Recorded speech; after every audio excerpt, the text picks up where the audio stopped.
You wanna ride on my wave just because it's fun. You wanna be in my space, too close to the sun. Don't seem to care if it's safe.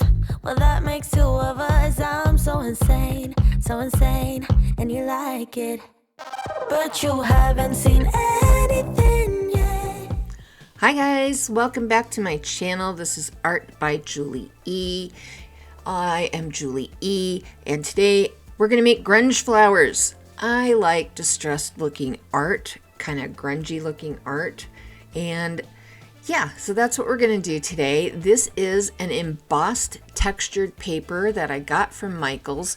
You can feel these kind of grooves and ridges on it on one side, and then it's smooth as silk on the other side. And we're gonna put that paper texture side down on the jelly plate so that it gives it that kind of distressed grungy look, and I think it comes out really cool. Now I'm just gonna roll out a thin layer. I believe this is phthalo green. So yeah, as that rolls out, I'm gonna do a technique with some artificial flowers that I also picked up at Micheal's. No, I am not sponsored by Micheal's or Amazon, but most of my stuff comes from either them or the other. And I'm rolling out just a really nice thin layer.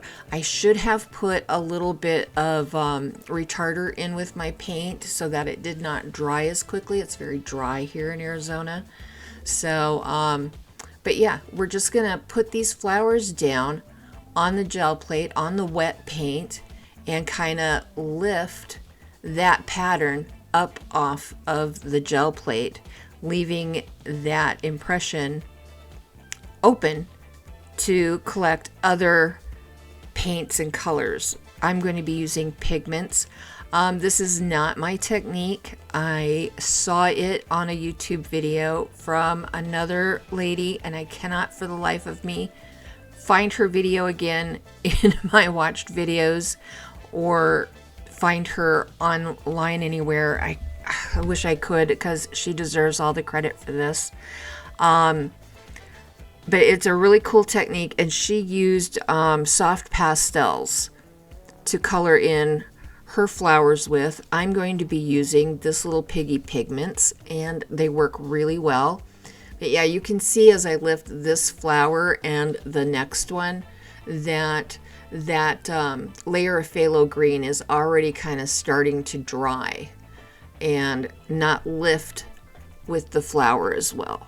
So if I would have put a little bit of slow dry in with my paints, it would have worked better, and I should have. So, but yeah, these are just, like I said, little artificial flowers, and you just pull the heads off the stems. And you could do this with real flowers too, but you're only going to get like 1 or 2 uses out of them. And why mess up a pretty flower? You know, just buy the artificial ones and pop them off the stem, and away you go. I think it comes out really cool. But yeah,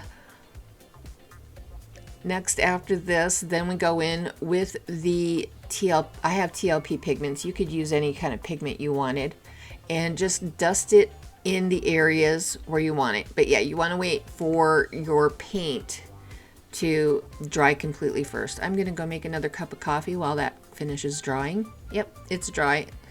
Trying to find a clean finger to show you that it's dry. Yep, TLP Submarine.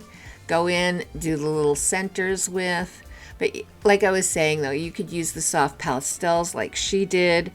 You could even go in with, say, a Posca pen and color it in. You just have to be careful, because some of that dry paint can lift with a marker. So I find just using some type of powder pigment to lay it in there works easier, because then you don't run the risk of disturbing the paint that's already dried on your plate.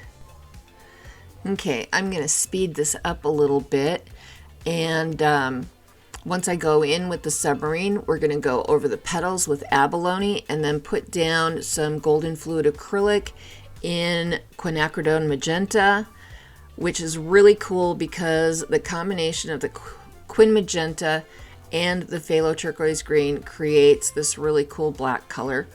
And yeah, it's pretty cool. And I'll see you after we pull. Don't wanna waste time. I'll never be this young. I'll never be this young again. Don't wanna chase highs when I'm too worn out.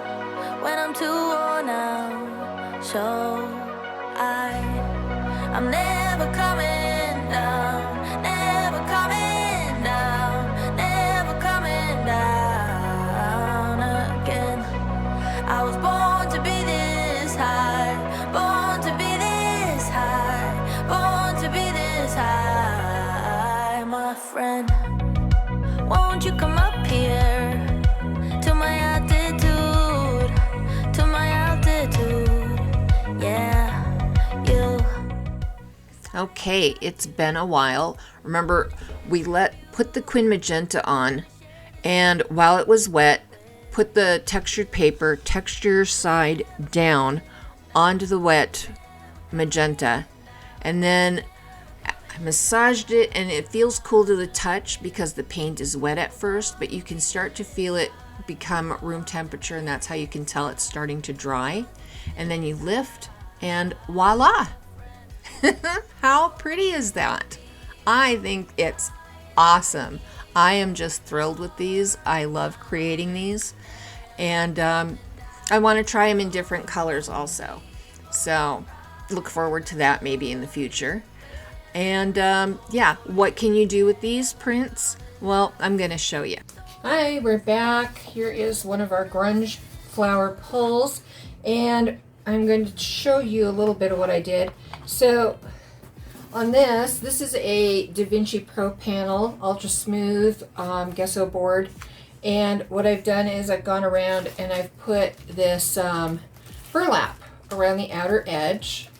You can find this on Amazon. And then I took a matte frame board. I get these off of Amazon also. You can see them. And I just took one of these out. One of these out.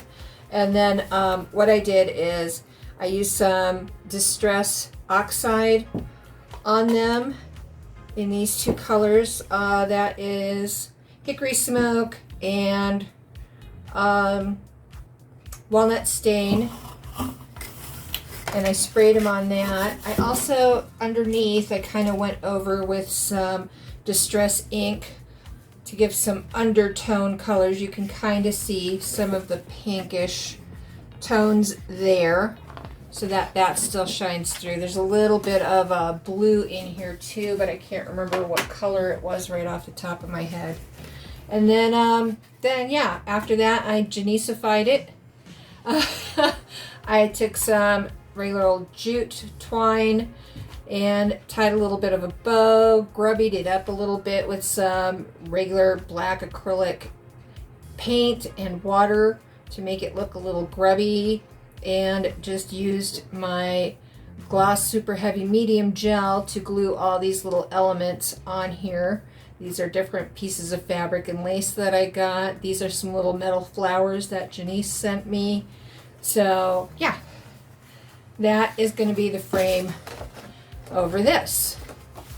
And this is what you do with one of the many things you can do with gel prints is make mixed media art. So that will all come together right on there like that. Yep. Turn it around. I want more of the negative space down in the bottom corner. So yeah, what I will do is mark this out exactly where I want it. Right about there. There we go. And then I will roll out a nice smooth coat of the heavy gloss gel again and mount all this on here. And then once that is done, I will go over it with some matte or satin spray varnish to hold it all in place. And that's what it'll look like. Oh, this needs to come over this way a little bit. There we go. See, you can determine what you want in yours. So, but yeah, that's simple. Isn't that pretty? It's going to be so pretty. I can't wait to get it finished. So, I hope you enjoyed this video. If you did, please give it a thumbs up. Do the likey, subscribey, sharey things. And yeah, please go back, check out Dave's DRH Acrylic-Creations and Just Janice. Their videos are right before me. The playlist for all of that is down in my description, and the links to both their videos are down in my description also. So I hope you enjoyed this, and I'm going to get started on this so that hopefully it'll be dry by next week. Hopefully. We'll see. All right. Loves and hugs, y'all. Bye. Won't you come up here?